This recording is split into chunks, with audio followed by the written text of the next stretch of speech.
Bir daha xoş gördük sizi dəyərli izləyicilərimiz. Bəli, ilk canlı yayımımızda da qeyd etmişdik ki, bugün məktəblər arası milli hakaton yarışmasının final turunun 3-cü günü yaşanır və bugün artıq 30 nəfər qalibimiz müəyyənləşəcək. Onlar sabah, yəni 1 dekabr tarixində mükafatlandırılacaqlar və artıq belə deyək, layihələr yekunlaşıbdır. Yəni şagirdlər onlara verilən tapşırıqları artıq yekunlaşdırıblar və Çingiz, xahiş edəcəm göstərək, kadrlardan da gördüyünüz kimi müsiflər bir-bir komandalara yaxınlaşırlar və şagirdlərimiz öz layihələrini təqdim edirlər ki, biz bu mövzu haqqında işləmişik və nə üçün bu mövzunu seçmişik.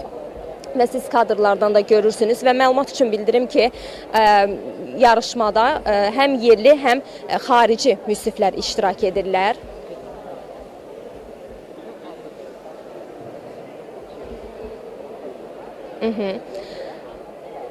Bəli, qeyd etmək istəyirəm ki, 350 mindən artıq şagird bu yarışmaya belə də qeydiyyatdan keçmişdilər və onların arasından isə 300 nəfər məktəbli məhz burada mübarizə aparır, final uğrunda mübarizə apardı və onlardan cəmi 30 nəfəri qalib elan olunacaq və gördüyünüz kimi bizim şagirdlərimiz həyəcanla gözləyirlər.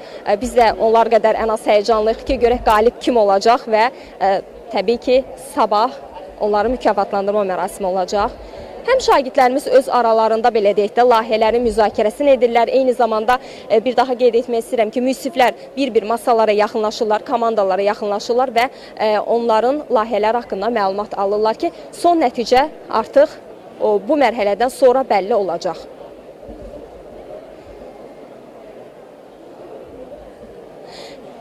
Və məlumat üçün bildirim ki, məktəblər arası milli hakaton yarışmasının keçirilməsinə məqsəd şagirdlərin innovasiya olan marağını biraz daha artırmaq, kommunikasiya əlaqələrini daha da gücləndirməkdir şagirdlər arasında və gördüyünüz kimi, bəli, yaxınlaşırlar və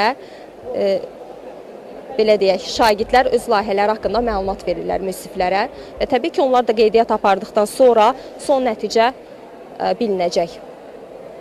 Qeyd etmək istəyirəm ki, məktəblər arası milli hakaton yarışmasında həm Bakı şəhərindən, eyni zamanda regionlardan, ümumilikdə 63 regiondan iştirak mövcuddur.